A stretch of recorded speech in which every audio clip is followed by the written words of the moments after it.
Cases of this nature are reported far less frequently, particularly when compared to men, but disturbingly, they are taken far less seriously.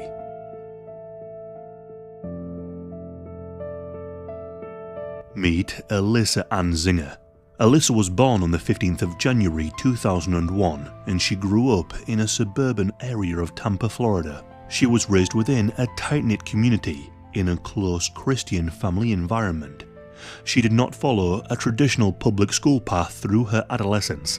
Instead, she spent much of her formative years inside the family home under close supervised conditions, rather than a conventional classroom setting. Her upbringing was one of structure and parental oversight. This left her heavily dependent on her parents, which continued on into adulthood, everything from daily routines, guidance, and support.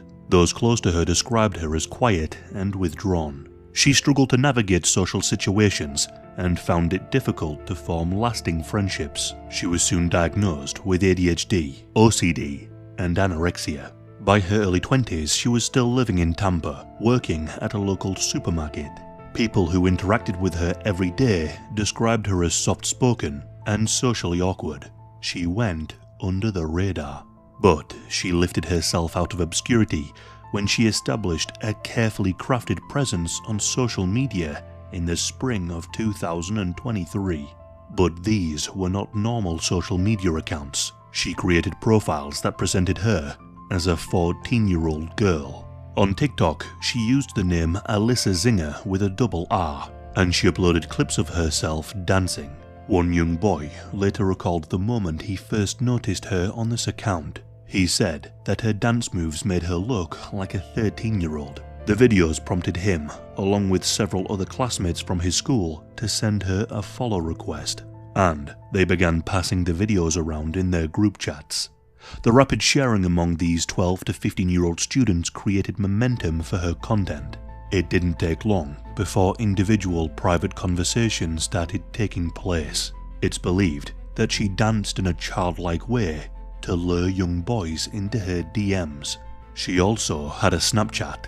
It's reported that she steered the boys into chatting on this platform instead, so her alleged grooming couldn't be traced. As we all know, the direct messages on Snapchat disappear unless they are saved. The conversation started with light casual exchanges about school life and music, before shifting onto personal topics. She explained to these boys that she was homeschooled. This explained why she was not seen in any of the local school's classrooms and allowed her to claim flexibility in meeting times. It wasn't long before the messages grew more frequent, with her sharing compliments, flirtatious remarks, and even, eventually, explicit photographs and videos of herself. And soon enough, she began meeting these boys. The first real-life encounter with a person who became known as the primary victim occurred at the end of May 2023. Alyssa had been speaking to him through Snapchat. According to the victim's own account, on the 27th of May, it's alleged that Alyssa commenced a sexual relationship with him, and she had told the boy that she had engaged in similar activities with other minors. Over the following months, their contact settled into a sustained pattern of meetings. They saw each other roughly 30 times between the end of May and the middle of September, with nearly all of the encounters taking place inside the boy's residence in the Hyde Park neighborhood. It's not known if the boy's parents knew about these encounters. Throughout the same stretch, she continued sending him explicit photographs and videos of herself through Snapchat. As the summer advanced, she became acquainted with several of his other classmates, and she exchanged the same type of explicit images and videos with multiple boys. It's even alleged that she got one of the boys to send her videos of him having intercourse with other girls at his school. She then got this footage and distributed it. As is standard in cases like this, the victims have not been publicly identified, and their anonymity is being protected. Then, a tip about her activities reached Tampa police on the 19th of October. The Tampa police received information about some of the material that had been circulating among several children in the school, and one of them was able to identify Alyssa when he was questioned. It was clear that something heinous had occurred, and it was possible that the children didn't fully understand. Multiple boys at the school were questioned as an inquiry began. Detectives assembled a search warrant for electronic devices, accounts, and related materials connected to Alyssa. On the 24th of November 2023, officers executed the warrant at the Zinger family home, where Alyssa still lived with her parents. Body camera footage from the operation was recorded at the front door. Alyssa's father, Josh, handed over a mobile phone while explaining that the family wished to cooperate fully. However, he gave detectives an old, inactive phone, last used in 2021. She later claimed that she had lost her real phone. Following this, Alyssa was placed under arrest, while detectives looked into the case further. 4 additional boys between 12 and 15 provided statements. One of the boys explained that he and Alyssa had spoken on Snapchat before meeting at the Gasparilla Festival. This festival is a large parade held in Tampa most years since 1904. It's fun for children. Another recalled meeting her at a movie theater in March of 2023, followed by some alone time in a nearby apartment. It's during this inquiry that they found that she had allegedly distributed child SA material. In total, she was charged with 11 felony counts. Alyssa then appeared at a pre-trial detention hearing on the 8th of April 2024, where the gravity of her crimes were read out before a judge. After hearing the evidence, the court determined that Alyssa presented a continuing risk to the community. The judge ordered that she be held without bond. No contact with any alleged victim was permitted. Throughout the remainder of 2024 and into 2025 and now 2026, the investigative file grew with more evidence. However, no further victims came forward. The investigation has shifted towards the final preparation of exhibits, ready for trial. But then, in late January of 2026, Alyssa Zinger's father publicly stated that his daughter is the real victim in this case. In interviews in the New York Post, published on the 30th of January 2026, he described her as mentally defective because of her diagnosed history of ADHD, ADD, OCD, Tourette syndrome, and anorexia, along with a reported IQ of just 72. Her father claims that these boys initiated the contact, and that one of them seduced her and took her virginity. He even referred to the first alleged victim as the little bastard. He argued that because of her mental condition, any contact with her would be illegal regardless of age, and concluded that his daughter is the true victim. Her defense has also referenced her long-standing psychological and developmental issues. She was placed on a mental health watch in custody shortly after her arrest. No broader public campaign, activist groups, or other individuals have called for her to be treated as the victim, and coverage of her father's statements have generally been described as controversial and bizarre. It's difficult to think that the father has shown no shame for what his daughter has allegedly done, nor empathized with the victims. Perhaps it's just hard to accept. She remains in Hillsborough County Jail without bond. Her trial is scheduled for the 26th of May 2026, but these dates often change. In recent years, Alyssa hasn't been the only perpetrator of this kind. They are rare, but it does happen. Meet Christina Formella. Christina was born on the 29th of December 1994 in Illinois, and she grew up in Chicago. During her high school years, she excelled. She played for the girls' soccer team, earned 3 varsity letters, served as the team captain, and received honors in 2012 and 2013. She was also a valued student who participated in the PALS program, which paired students with peers who required additional support. After high school, she went to university in Chicago. Following her graduation, she began her professional career as a special education teacher at Highland Middle School in northern Chicago. At this high school, she worked directly with students who needed individualized academic and developmental support.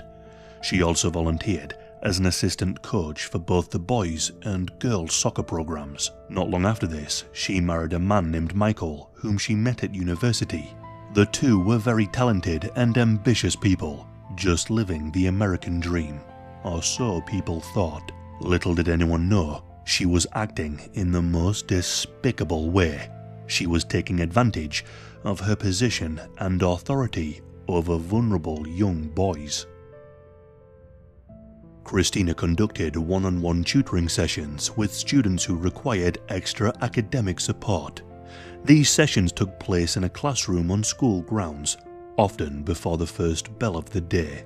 A 14-year-old male student who began receiving tutoring during the 2022 to 2023 school year was regularly taught by Christina. The same student also played on the soccer teams that she coached. They were well acquainted. Text messages between Christina and the student started around the tutoring agreements, when to meet, and what they would cover. But they increased in frequency over time, and they messaged at weekends. No colleagues at the school, other coaches or residents in the neighborhood reported observing anything unusual conducted by Christina in public or a professional setting during this period. But it's believed that in January of 2023, the contact between Christina and the student turned physical. From January of 2023 until September of 2024, they allegedly engaged in sexual contact on approximately 50 occasions. 45 of those encounters took place in the classrooms during the early morning tutoring sessions. Several others occurred at her very own home, the home she shared with her husband. It seems like when her husband was away, she would bring the boy over. By December of 2023, the relationship had become routine. One morning, the student arrived for a scheduled tutoring session. According to investigators, the two were alone in a room together and engaged in illegal, inappropriate activities before being nearly interrupted by another teacher. They were nearly caught in the act. This near miss was allegedly spoken about between the student and Christina in later text messages. In one exchange of a text, she told this boy that she loved having intercourse with him and described a recent morning encounter as, quote, perfect. She saved multiple photographs of the student on her mobile phone, some showing him shirtless. She also kept extensive entries in the notes application on her phone.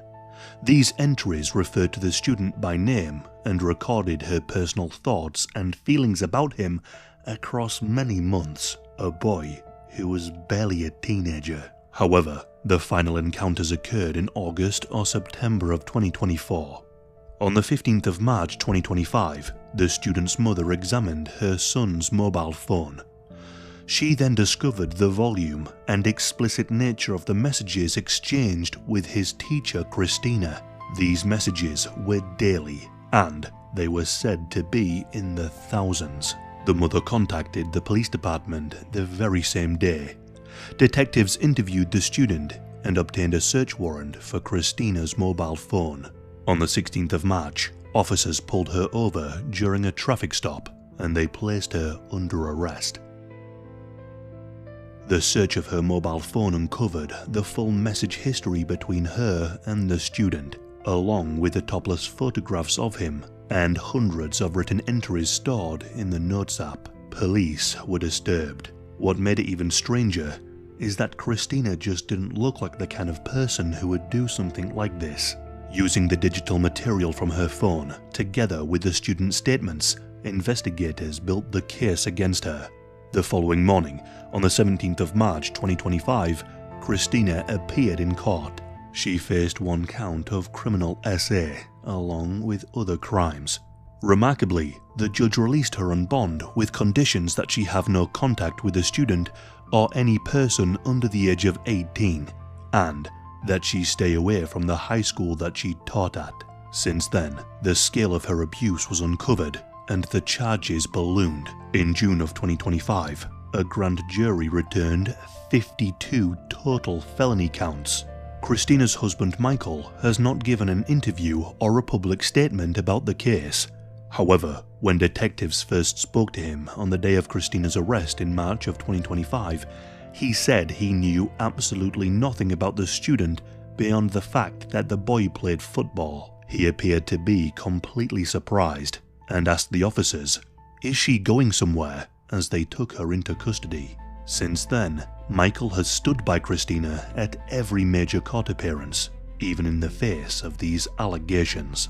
He has even been photographed walking through the county courthouse, hand in hand with Christina, on multiple dates. Each time, he smiles at her and ignores all the questions from reporters. He has continued to live with her and has not distanced himself publicly in any way. Like Alyssa's father, is he in some form of denial in the face of these heinous allegations?